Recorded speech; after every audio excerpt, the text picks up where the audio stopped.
Hey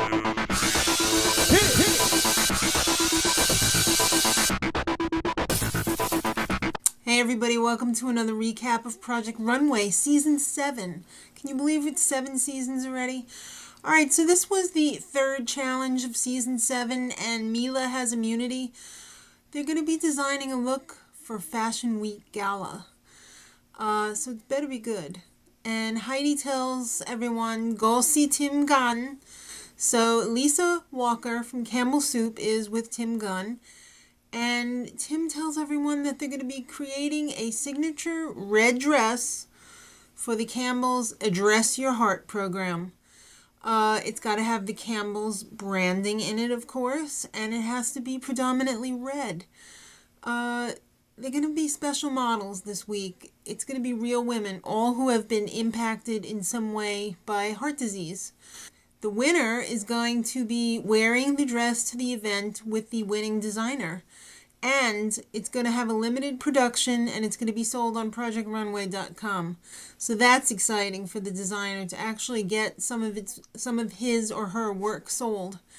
So all of the ladies, they met with the designers. They had really great moving stories. There was quite a few tears.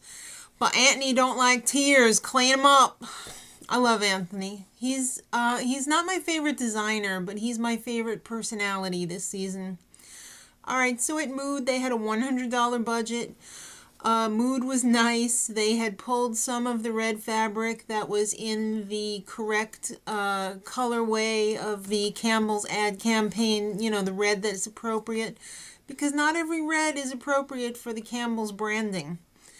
You're not limited to it, but you should definitely take their advice and use a red that they had already pulled.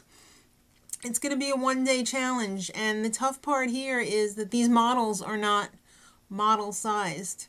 When you're designing for real women, you've got to be really conscious of their body shapes because, let's face it, models are pretty much coat hangers.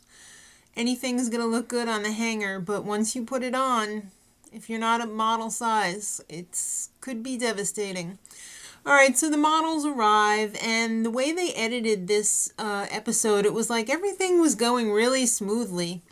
The only little tragedy was when Janine dunked her dress in like this garbage pail full of water. And even that wasn't that bad. And Tim came around to check in with the designers, and the only thing that seemed to be amiss was that Seth Aaron had compromised his design abilities, I would say, to the whims of his model. She wanted something Grecian, like off the shoulder, and that's totally not where he's coming from. So you should never compromise your design qualities for your model, because you got to have a piece of it, a piece of you in it, and if you don't, the model might as well be the designer. He changed it at the last minute though. There was 2 hours left in the day and he was going to go retro with it. Everybody was pressed for time at the end. It was kind of weird how they edited it because it was like everything was going okay, but then all of a sudden it was severe panic. It's time for the Runway Show. The judges, of course, Michael Kors and Nina Garcia, and this week's guest judge, Georgina Chapman.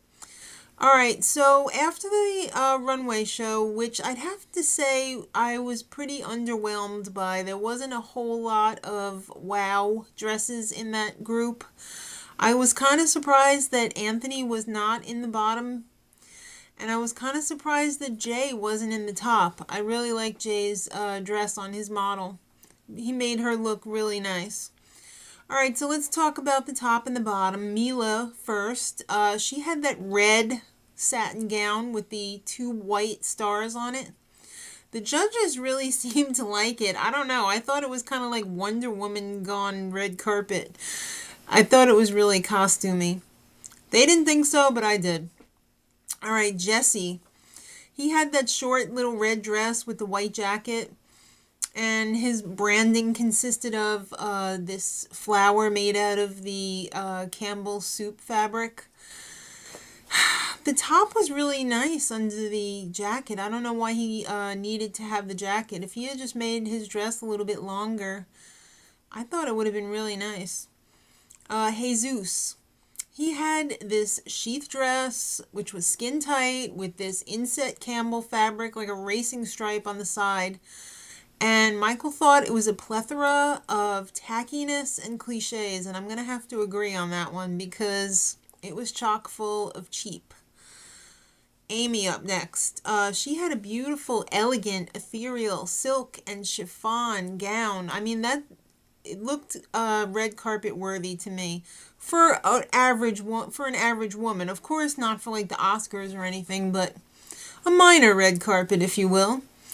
Anna Marie, she had this short dress with this white trimmed fabric on the edges, and Michael Kors was right. It did look like a sack tied in the middle. It wasn't flattering on her model at all. Maya, she had the longer dress with the little gold half heart swirl draped in the front. It was interesting. I don't know. The shininess of the fabric really distracted me. I don't know if I would have went with that shiny of fabric, and I don't know. It reminded me of the Bjork swan gown almost in red. All right, so it's time for the results. Maya was in. Amy was the winner. I think that was the correct decision for this group of 6. Mila was in, and Jessie was in. So that means it came down to Anna Marie and Jesus. Well, Anna Marie's dress was poorly made, and it was not really flattering on her model. It kind of looked like her diaper was hanging down in the front because there was some white fabric hanging down like in between her legs. It was really weird. But Jesus, too many things going on in there. You threw in everything except the kitchen sink, and it was tacky. And we can't teach you good taste, so Jesus, you are out. It was Jesus's time. He was in the bottom for a couple of weeks now, so yeah, it was his time. Next week, one of the biggest challenges ever in the history of Project Runway. I can't wait. Till next week, much love.